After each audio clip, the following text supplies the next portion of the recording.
Ramblin' Man Moto here on a nice fall day here.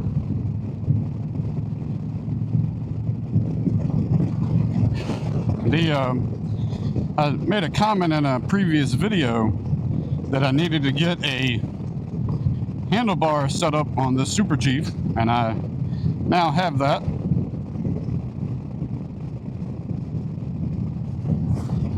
I feel like I have purchased 50 of these different types of adapters in my life so far. Maybe more. And it's funny how something, as simple as that can keep being improved upon, but this version is better than what I've been using on the Springfield.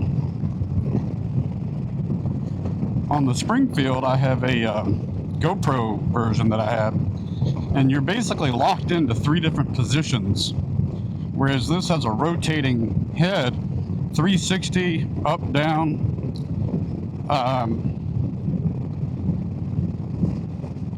The GoPro one will rotate, but it doesn't lock in place. The other weird thing for me is I've had a hard time getting comfortable back on the Super Chief.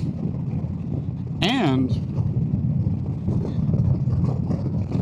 I've been high revving the engine because I'm still kind of getting adjusted back to the clutch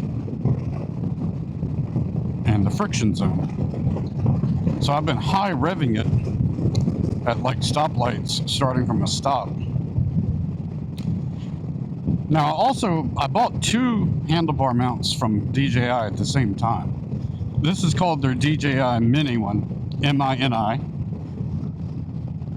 The other one has an extended ball arm, and I plan to experiment with that today to maybe like mount it on a highway bar with the camera that's on the handlebars. Now, I had other adapters where I could probably do that, but again, not as simple.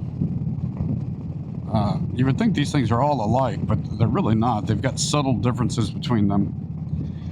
And DJI came out with this magnetic grip that I really like over the old school GoPro, where you got to have all these screws.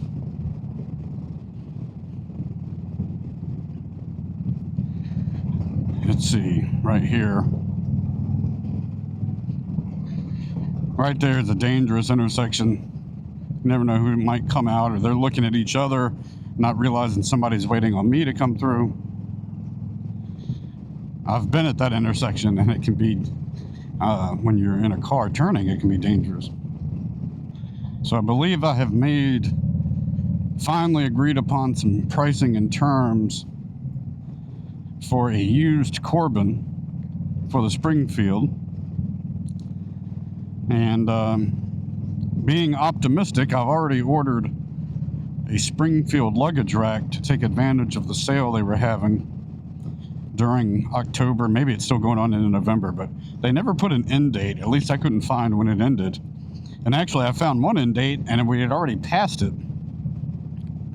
But I went ahead and bought that. It arrived today. I could put that on now with the seat that's on the Springfield, but I'm going to wait until I get the Corbin and do it all at one time. All right, playing around right now with some footage from mounted on the highway bar. You can see it down there on the highway bar. Want to see what that would look like.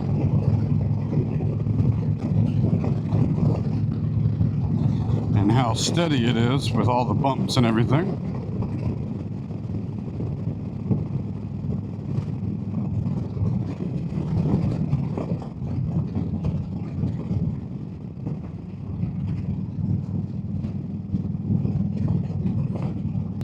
You know, I have an Insta360, which of course gives you, when you're using their longer pole, kind of like a drone view of your bike. But the downside of it is it's not 4K footage once you start editing it. Everything else I'm recording is in 4K 60. And then when you record with the Insta, the 2 cameras together, the 2 lenses together on the camera are like 5600K, but once you start editing and getting footage, it's 1080, and if you zoom in on a face or a tire or whatever, it's even less. So it starts to look grainy. I saw a guy in the comment section say that, you know, he thought Insta ought to be sued in a class action lawsuit for misrepresenting the footage that they have in their commercials. And, you know, obviously commercials, we know going in, are going to show the product in the best quality. But it really is frustrating when it comes to that Insta360 camera, because the footage looks incredible that you see in the commercials. And then when you shoot footage, or at least when I do,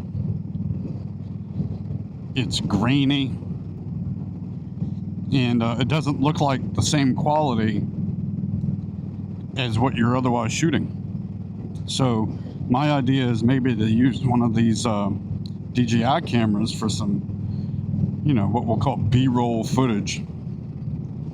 But it's not going to have the same broad view as the Insta.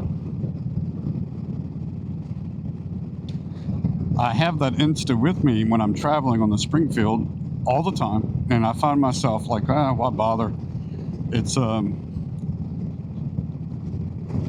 gimmick has kind of worn off for me on that camera, because when I try to integrate it into the rest of my footage, I think it just doesn't look as well. But I have to admit, there are plenty of YouTube channels where I've seen the footage and I'm like, it looks pretty good.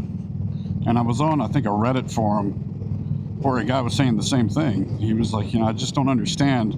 He has not been able to duplicate that quality of shot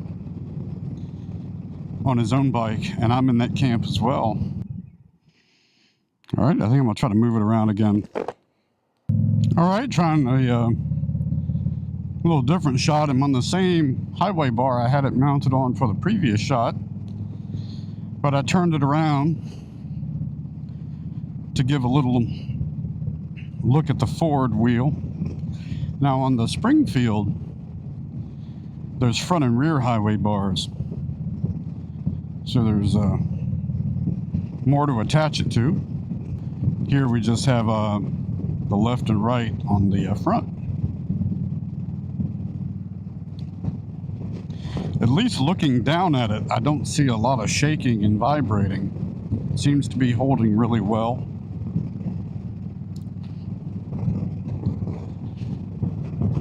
The other problem with the Insta is because of its weight, and you have it extended on a pole, it's very likely to break the pole. And the solution that I saw from a guy online was 2 heavy-duty mounts like they use in almost like film production. I think he's in that field. You guys have probably seen some of his videos, the guy from the UK. And no doubt it's firm and steady, but honestly, it just takes up a lot of real estate. They're huge clamps, and it's more than I want to mess with just to get, you know, a few seconds of B-roll footage. Whereas this is pretty quick, but it doesn't give the wide view.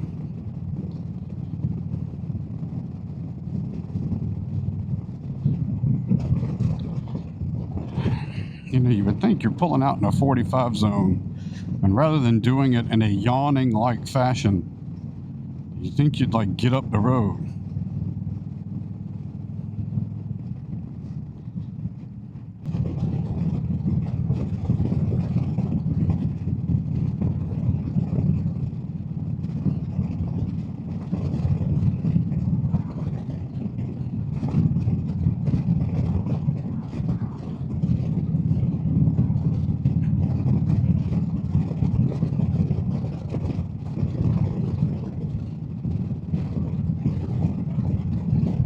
Now we're up to 60 miles an hour, and we're checking the clamp I have on the highway bar.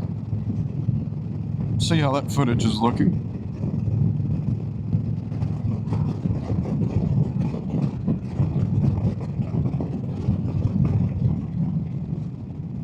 We're back on the road with the You can see I moved the camera to this location, what is my left highway bar. And now I'll show some footage. Let's see how it looks. Now, one thing I could do to dial it in better is you can pair that with your phone and then preview what it's seeing. And I usually do that when I'm doing a permanent mount. I'm not looking to spend that time today, but in the future I will. This is just a quick test to kind of play around with it as an excuse to get out on this fall day.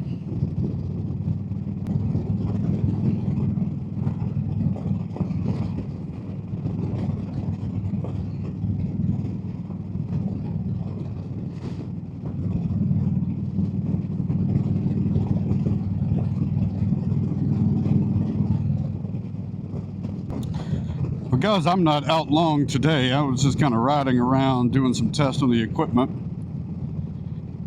And I think I'm going to work my way back home.